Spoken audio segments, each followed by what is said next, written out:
Hey y'all, and welcome back to Getting Digital with Deja.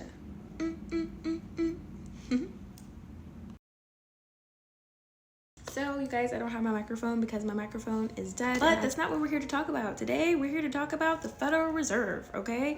And I know I said I was going to talk about it like on Friday of last week, but when I started doing my research, you guys, I came to realization that I didn't even know what the Federal Reserve was or what they did, and I'm in finance. I literally do finance for a living, and I didn't even have a clear understanding of what the Federal Reserve does. And I'm like, okay, if I don't have a clear understanding, I know you guys are not going to have a clear understanding because y'all don't even do finance. Y'all just listen to me talk. And so we're dedicating this entire week to learning about the Federal Reserve, you guys, because there's so much information that I found out. There's so much information that you guys need to know. And the number one thing you need to know is that the Federal Reserve is the most powerful entity within the United States. The most powerful entity within the United States. It's more powerful than the government. It has no rules. It has no regulations. It has no restrictions. And that's why, Trump is, really trying to get rid of Jerome Powell. Because he wants to control the Federal Reserve, and the decisions that they make as far as, interest rates and inflation and things like that we're going to get into a little later. But he literally can't because the Federal Reserve cannot be controlled by the president. This is insane, and we don't really even know anything about this entity that literally controls our entire system, money supply, everything. So you guys, let's go ahead and jump into it. So in 1913, the Federal Reserve was created to basically provide liquidity to the market, just in case there was a market crash or a financial crisis or something like that. That's why they were initially created. So essentially they were created to protect the people and to protect the money. Okay, so let's touch on, I just really like talking with something in my hand, so I'm gonna talk with the remote. So let's touch on the historical basis behind the Federal Reserve, you guys. So to start it off, we have to understand how the American dollar came to play. So if you know, you might not know, the US dollar is not backed by anything but the Federal Reserve. Our faith inside of the government and inside of the economy is the only thing that backs the US dollar, which is quite absurd because other countries, their money is backed by something. It's backed by oil, it's backed by diamonds, it's backed by gold, it's backed by a lot of, different things. Not just being backed by because we said it's worth something, it's worth something. No, literally. So our money did used to be backed by gold. It was called the gold standard. But that ended in 1971 because Nixon, you guys, I'm gonna tell you what Google says, but not what I actually think.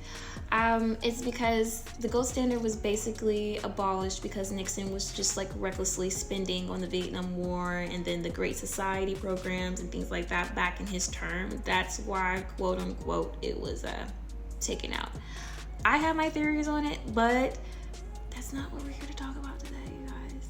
It's not. So because of his reckless spending, they had to get rid of the gold standard because the dollar was no longer backed by gold.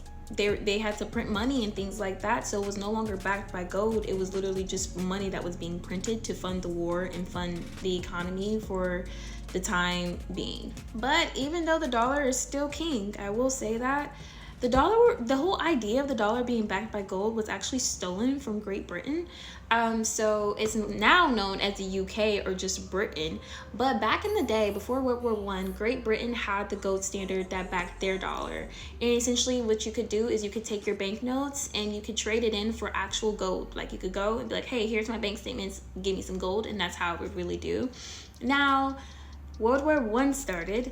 And so Great Britain, they had to fund the war, had to fund their military expenditures and things like that. So they had to get rid of the gold standard because they no longer had enough gold to essentially compensate for the amount of money that they needed or that they were printing out to be able to fund the war, which devastated their economy. Totally demolished their whole financial market. In the United States, they took Great Britain falling and their whole economy collapsing, was like, yo, we're finna become the big dogs. And they put it in all the newspapers and was like, hey, yo, Our US dollar is backed by gold. Trade with our US dollar. And that's how the US dollar became the #1 trading currency in the entire world. It became king because it was legitimately backed by gold. Okay, it was. And Great Britain, it's not like they could do anything about it because they didn't have no money. They didn't even have an economy to be able to spend money. So that's how America became the #1 trading currency in the world. And that's why it's used in 85% of all Forex transactions. And Forex is the biggest financial market in the entire world. So the reasoning behind the gold standard in the first place, no matter if it's Great Britain or any country, was because it's going to eliminate the government being able to just be able to print out money and just like cheapen the value of the dollar. So you can only print out as much money as you have in your gold reserves. So you can't print out more money than you have in gold. You just can't. So that stops things like inflation and just things that can really be detrimental to the economy. But once you get rid of that gold standard, then it's just like you have nothing backing your money at all. Now, this is the even crazier part about the US dollar, you guys. The bank only insures your money, well, the FDIC only insures your money inside of your bank account for up to $250,000 if the economy is doing good. So if there's a crash and there's banks crashing and all these things like that, which did happen, you know, back in the day in 1920s and stuff like that, it did happen. You just don't get your money. And it only insures it if the economy is doing good. So if the economy is doing bad because we had some catastrophe or some humongous financial crisis, whatever money you put in the bank, you're just never going to see it again.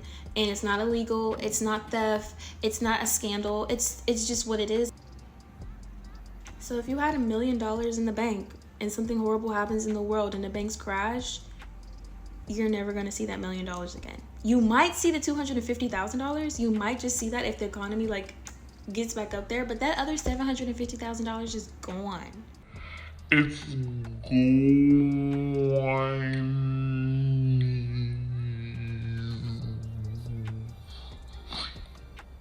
with the wind. But let me tell you why the US dollar has really lost its value. Even though the dollar is still king, we still have organizations like BRICS, which is where China, India, African nations, all these different nations teaming up together to make a currency and to trade amongst each other and cutting out the United States as the middleman. That's literally what's happening. And the dollar is losing its value. And the government is panicking, which is why they created crypto to save America. But I will say crypto is the most riskiest financial market you can get into, and I don't recommend it. But I do recommend you buy some XRP.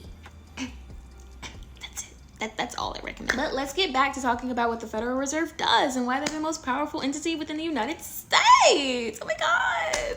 I have so much energy today, you guys. Eek. Okay, but so the Federal Reserve, the reason why they are a superpower is because they are the only entity, people, whatever, that can print out money. It's called monetary policy when they print it out, right? But when we print it out with the same machine and it looks exactly the same and we're in our basement doing it, what is it called? Oh, it's called counterfeiting. Oh, and yeah, you could go to jail for like a really long time. And it's a felony, and you can go to jail for a really long time. So like I said, the Federal Reserve was created in 1913 to protect the people and to protect the money supply.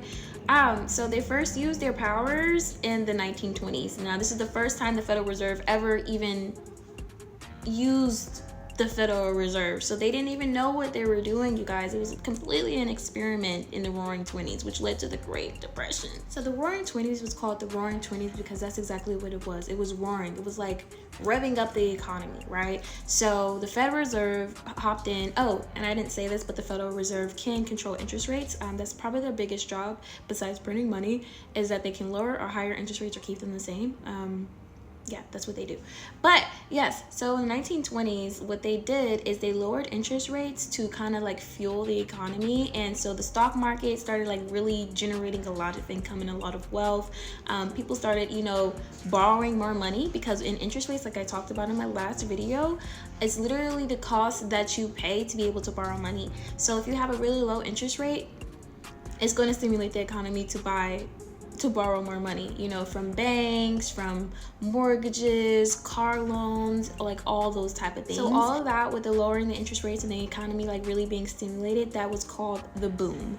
Now let me talk about the bust. So, you know, of course, people took advantage of that and was like borrowing a lot and just kind of just recklessly borrowing and things like that. So the Federal Reserve in 1928 was like, okay, you guys, we got to raise these interest rates, because with higher interest rates, people are not going to want to borrow, right? They're not going to want to borrow any money. So we're going to raise the rates up, all right? And that's what led to the bust.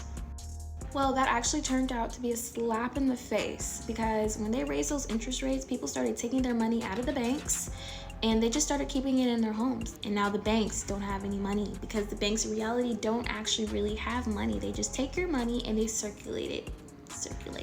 So if you put $1 million in the bank, the reason why you're not going to be able to withdraw $1 million immediately from your bank is because usually they probably don't have it in there.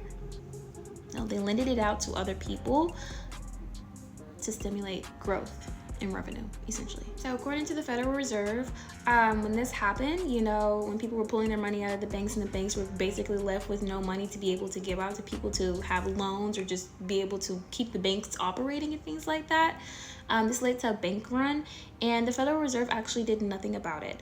They didn't lower interest rates or anything, because they were thinking, oh, well, we hired interest rates and it made a problem, and we lowered interest rates when it had a problem, so we're just gonna sit back on this. Now, that does sound like that would be kind of like good to do, but no, it was actually absolutely horrible to do, because it just collapsed the economy altogether. So of course that led to the Great Depression, which was a time of famine and just extreme poverty and homelessness and just all type of things that was going on. Unemployment levels were at an all-time high and things like that, because employers could not pay their employees.